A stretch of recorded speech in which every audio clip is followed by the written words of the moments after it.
केरळच्या कोझिकोडमध्ये मेंदू खाणाऱ्या अमिबामुळे झालेल्या संसर्गातून 14 वर्षीय मुलाचं निधन झालं आहे. 14 वर्षांचा मृदुल एका लहानशा तलावात आंघोळीसाठी गेला होता. त्यावेळी त्याला संसर्ग झाला. बुधवारी रात्री 11:15 वाजता मृदुलचा मृत्यू झाला. खासगी रुग्णालयात त्याच्यावर उपचार सुरू होते. केरळमध्ये 3 महिन्यात अशा 3 घटना घडल्या.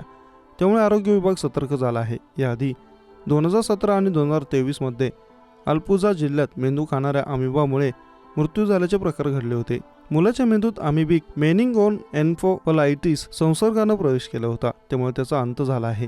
दूषित पाण्यात आढळून येणाऱ्या अमिबामुळे हा आजार होतो. अमिबिक एन्सेफलायटिस अतिशय दुर्मिळ आणि घातक प्रकारचा संसर्ग आहे. नदी आणि तलावांमध्ये आढळून येणाऱ्या अमिबामुळे हा संसर्ग होतो. गेल्या 3 महिन्यात राज्यात अशा प्रकारे 3 मुलांचा निधन झालं आहे. पहिली घटना 21 मे रोजी घडली. मलमपूरमध्ये 5 वर्षीय मुलगी दगावली.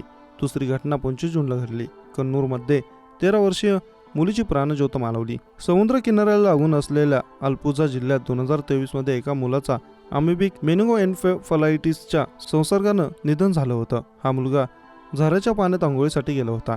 केरळमध्ये अमिबिक मेनिंगोएन्सेफलायटिसच्या संसर्गाची पहिली घटना 2016 मध्ये समोर आली. त्यानंतर 2019, 2020, 2022 मध्ये अशा प्रकारची प्रत्येकी एक घटना नोंदवली गेली. या सगळ्या रुग्णांचं निधन झालं आहे. ताप, डोकेदुखी, उलट्या, अतिसार ही या आजाराची लक्षणं आहेत. मेंदू खाणारा अमिबा माती आणि उष्ण पाण्यात आढळून येतो. ताज्या पाण्यात त्याचं वास्तव्य असतं.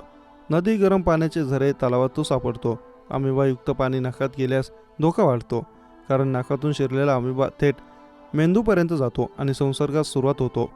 तो मांस खाण्यास प्रारंभ करतो. या अमिबाचा संसर्ग अँटिबायोटिक औषधांनी संपुष्टात येत नाही. संक्रमण रोखण्यात अपयश आल्यास 5 ते 10 दिवसांमध्ये मृत्यू होतो.